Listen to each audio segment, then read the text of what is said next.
So welcome back to the last segment of this video series.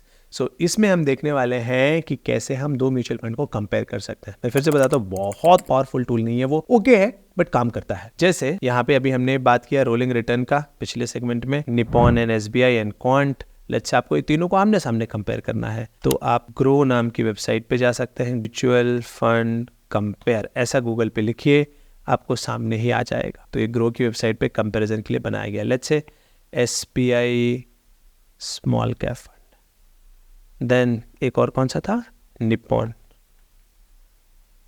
Small cap fund, और एक कौन सा था, क्वांट स्मॉल कैप फंड। यहाँ पे रोलिंग रिटर्न नहीं मालूम पड़ता बट आमने सामने कंपैरिजन हो जाता है।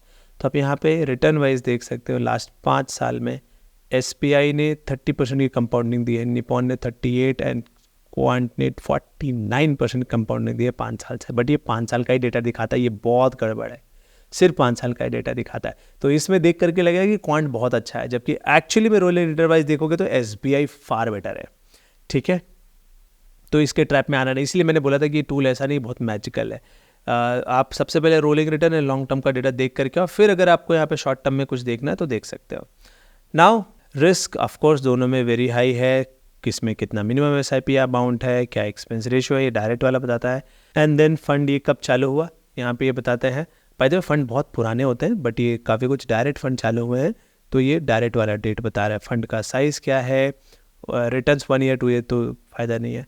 प्रोज, इनके प्रोज क्या है यहाँ पे आप देख सकते हो, है ना।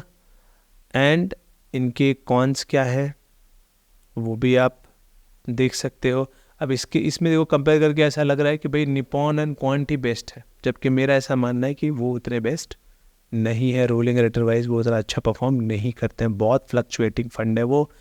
उनका रिटर्न देखने के लिए यूज़र वहाँ तक पहुँच ही नहीं पाता, बीच आधे रास्ते में ही वो गायब हो जाता है उनकी फ्लक्चुएशन देख करके। सो ये एक तरीके से आप कंपेयर कर सकते हो बट इतना ज़्यादा पावरफुल नहीं है। कई बार क्या होता है कि तो बहुत सिमिलर टाइप के फंड होते हैं, उनका बेसिक डिटेल कुछ आमने सामने रख के देखना होता है, तो ऐसे टूल का काम आता है। बट ये बहुत ज़्यादा इफेक्टिव नहीं है, मैं बहुत रेयर इसको यूज़ करता, बट मुझे लगा कई बार हम ढूंढते रहते हैं ऐसे कंपैरिजन का टूल, तो मुझे लगा बताना चाहिए। सो ये 3 टूल हमने डिटेल में यहाँ पे देखा। Moneycontrol is the best. Then सिर्फ एक चीज़, रोलिंग रिटर्न के लिए आप एडवाइजर कोच के पास जा सकते हो, आमने सामने कंपेयर करने के लिए आप यहाँ पे ग्रो का भी यूज़ कर सकते हो, which is not very very effective, this like good to have option. So ये वो टूल थे जिनका यूज़ करके आप अपने म्यूचुअल फंड को आसानी से बाहर निकाल सकते हो, एक्सट्रैक्ट कर सकते हो, डेटा को एनालाइज कर सकते हो एंड अपने लिए कुछ अच्छे म्यूचुअल फंड सेलेक्ट कर सकते हो ताकि आप लॉन्ग टर्म में वेल्थ बनाओ। सो एक वीडियो सीरीज़ में हमने ये कवर किया हुआ है कि पूरे स्टॉक्स को कैसे देखना है, उसका टूल कैसे यूज़ करना है।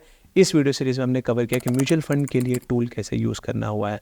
एंड एक्चुअल म्यूचुअल फंड का कोर्स इज़ डिफरेंट, कि पूरे म्यूचुअल फंड को समझना, यहाँ पे टूल पे मेन फोकस था।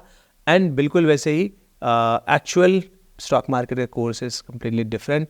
टूल्स वाले जो है इनको do not mix with them the course, these are the tools, की टूल्स को कैसे इफेक्टिवली इस्तेमाल करना है। सो ये था पूरा टूल के बारे में जानकारी। आई होप ये वीडियो सीरीज आपको पसंद आई होगी। अगर फिर भी आपका कोई क्वेश्चन है, थॉट है, तो हमारा व्हाट्सअप नंबर भी है, यहाँ पे भी आप अपना व्यू शेयर कर सकते हैं। ठीक है, सो मिलते हैं नेक्स्ट वीडियो सीरीज में। Thank you so much and bye.